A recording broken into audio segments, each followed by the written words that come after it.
Comment est-ce qu'on utilise un semoir de semi-direct à disque dans la paille en été? Alors ça, c'est une vraie question qui revient tout le temps.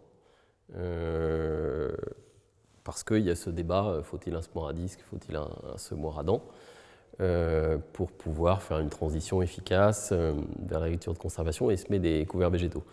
Donc nous, on a fait le choix de proposer un semoir à disque.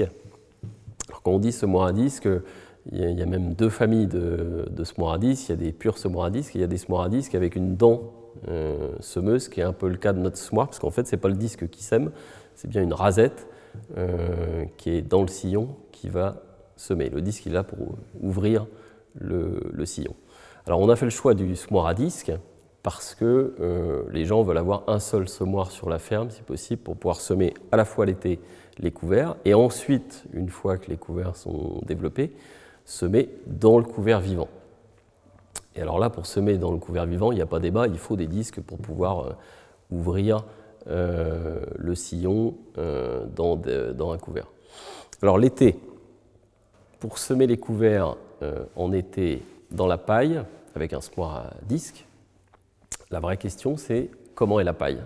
C'est pas trop de se dire est-ce que on peut semer dans la paille ou pas. Oui, on peut semer dans la paille avec un semoir à disque, mais il faut au moment de la moisson anticiper et avoir le bon réglage avec la moissonneuse batteuse. Donc le facteur clé c'est faucher haut pour avoir de la paille bien répartie, parce qu'en fait la meilleure répartition qu'on peut avoir de la paille c'est de laisser la paille en place, c'est-à-dire la répartition a été faite par le semoir plusieurs mois à l'avance, et en particulier quand on a des coupes très larges, on s'aperçoit que la meilleure répartition qu'on puisse faire de la paille c'est justement de ne pas y toucher. Et puis ensuite, si vous avez une paille qui est accrochée au sol avec des brins longs, vous ne serez pas embêté pour semer avec un semoir à disque. A l'inverse, si vous avez moissonné très ras et que vous vous trouvez avec des petits morceaux de paille dans tous les sens, un matelas de paille en petits morceaux, là, il faut oublier le semoir à disque. Si votre objectif, c'est de moissonner ras avec votre moissonneuse batteuse, il vous faudra un semoir à dents. Autre question complémentaire, est-ce qu'il y a une différence entre le blé et l'orge? Est-ce que paille humide, paille sèche, ça change quelque chose? Paille verte, paille mûre? Alors nous, on n'a pas trop vu de différence là-dessus. Ce que je peux rajouter, c'est il y a quand même le fait de faucher haut, il y a un gain énorme en termes de coût de récolte. C'est-à-dire qu'avec la même moissonneuse batteuse, vous allez aller 20-25% plus vite, donc vous allez augmenter votre débit et donc réduire d'autant votre coût de récolte. Donc c'est quand même pas négligeable. Une moissonneuse batteuse, en fait, on s'aperçoit que c'est surtout le volume de paille qui limite sa vitesse d'avancement. Donc vous allez gagner au niveau de la moisson.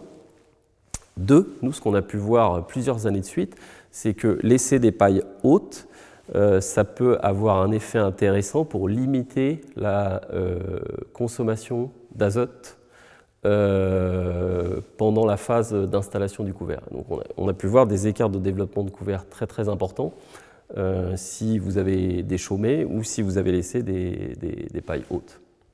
Et dernier point, si je n'ai pas envie d'utiliser de glyphosate ou si j'ai envie de déchaumer et que je fais un déchaumage post-moisson pour contrôler des limaces, des campagnols, est-ce que je suis encore capable d'utiliser un semoir à disque?